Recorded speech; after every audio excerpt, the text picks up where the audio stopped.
glass is made from sand. Glass making, once a rare and prized art, is now become a common industry. Archaeological evidence of glass making dates back before 2500 BC, making the art a very ancient process. This past years, there have been an increased demand for glass products which are used commercially and in the home as containers, insulators, reinforcing fiber, lenses, and decorative art. It's in our windows, on our screens, in our cabinets, and in many of the devices we interact with on a daily basis. Even though glass can be found everywhere, you may live your whole life not knowing much about how it is made or what it is composed of. Welcome to Ideas and Facts TV, where we share knowledge, feed your curiosity, and inspire you with amazing ideas for a smarter life.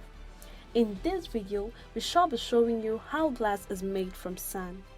If you're new here, please click the subscribe button to subscribe to our channel for more educative videos and ring the notification bell so you get notified every time we upload a new video. Also, hit the like button and drop your comments below. Right into the video. Here are 5 simple step-by-step ways glass is made from sand using a furnace or a kiln. Step 1. The recipe. The sand commonly used to make glass comprises of small grains of quartz crystal made up of molecules of silicon dioxide, which is also known as silica. Other basic ingredients are limestone or calcium oxide, soda ash or washing soda, or sodium carbonate and manganese oxide. Please note, the manufacturers are required to wear face masks while handling silica sand because, if inhaled, can irritate the throat and lungs. Silica sand is available from online retailers. It is fairly cheap. Small quantities shouldn't cost more than $20, but if for an industrial scale operation, specialty retailers can offer competitive rates on large orders, sometimes even lower than $100 per ton. Also, the sand must be free from iron impurities, as it might tint the glass to green.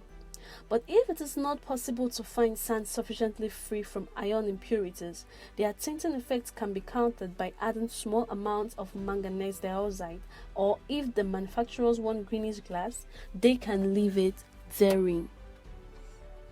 Sodium carbonate and calcium oxide are added to the sand. Sodium carbonate, commonly called washing soda, lowers the temperature necessary to make glass commercially. Nonetheless, it permits water to pass through the glass, so calcium oxide, which is lime, is added to negate this property. Oxides of magnesium and or aluminium may also be added to make the glass more durable. Generally, these additives take up no more than 26 to 30% of the glass mixture. Other chemicals, depending on the glass's intended purpose, are added. The most common addition for decorative glass is lead oxide, which provides the sparkle in crystal glassware, as well as the softness to make it easier to cut and also lowers the melting point.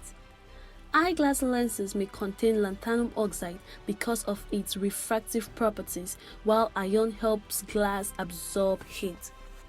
Please note, lead crystal can contain up to 33% lead oxide. However, the more lead oxide, the more skill required to shape the molten glass, so many lead crystal makers opt for less lead content. And as we earlier said, iron impurities in quartz sand make glass appear greenish, so iron oxide can be added to increase the greenish tint, as well as copper oxide. Sulfur compounds produce a yellowish, amber, brownish, or even blackish tint, depending on how much carbon or iron is added to the mixture. Step 2. Melting. If you've ever been to the beach, then you know exactly how hot sand can get while remaining in its solid form, right? The kind of heat necessary to transform sand into a liquid state, eventually becoming glass, is much more hotter than any sunny day you can ever imagine. In order to melt the sand, it is heated at roughly 1500 degrees centigrade to 2500 degrees centigrade, which is approximately the same temperature a space shuttle reaches as it re-enters the Earth's atmosphere. The mixture is poured into a good heat-resistant crucible or holder. The container should be able to withstand the extremely high temperatures within the kiln. The container should also be easily grasped with metal hooks and poles. The sand then becomes molten or liquid. For commercial silica glass, this melting process can be done in a gas-fired furnace, while specialty glasses may be created using an electric melter, pot furnace, or kiln. Step 3. Molten glass separation. At this point, there is homogenization and removal of bubbles from the molten glass. This is done by stirring the mixture to a consistent thickness and adding chemicals such as sodium sulfate, sodium chloride, or antimony oxide. Then the molten glass is removed from the furnace, cooled to uniform temperature, and cut into cups to form glass containers. Step 4. Forming and molding. By these, we mean shaping. Shaping the glass can be done in several ways. 1. The molten glass can be poured into a mold and allowed to cool. This method was used by the Egyptians, and it is also how many lenses are created today. 2. A large quantity of the molten glass can be gathered at the end of the hollow tube, which is then blown into while the tube is turned. The glass is shaped by the air entering the tube, gravity pulling on the molten glass, and whatever tools the glass blower uses to work the molten glass. 3. The molten glass can also be poured into a bath of molten tin for support and blasted with pressurized nitrogen to shape and polish it. Glass made by this method is called float glass, and it is how glass paints have been made since the 1950s. Step 5. Annealing.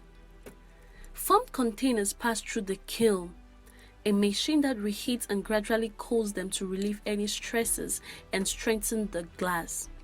Thereafter, the glass is ready for use. Friends, you see that glass making is not as abstract as you thought it was after all, right? Thank you for watching this video. We hope you found the information therein educative. Please give us a thumbs up and drop a comment below. Tell us, if you could make something from glass, what would you want to make? Also, share this with your curious friends. Don't forget to subscribe to our channel if you haven't yet done so, and ring the notification bell so you can get notified every time we upload a new video. Stay curious, stay smart.